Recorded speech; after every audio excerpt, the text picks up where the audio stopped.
أكرم عفيفي لباولو أوتافيو من أجل لقطة ختام. 9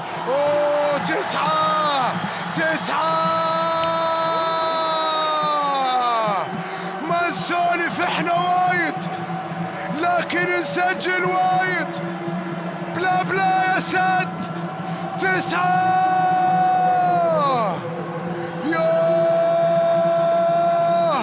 يا زعيم،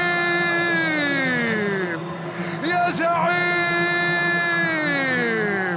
يا بطل يا كبير، يا بطل يا كبير. 9 للسد للتاريخ. سجلوها، دونوها. بغداد جاب هاتريك وجاء في الشوط الثاني.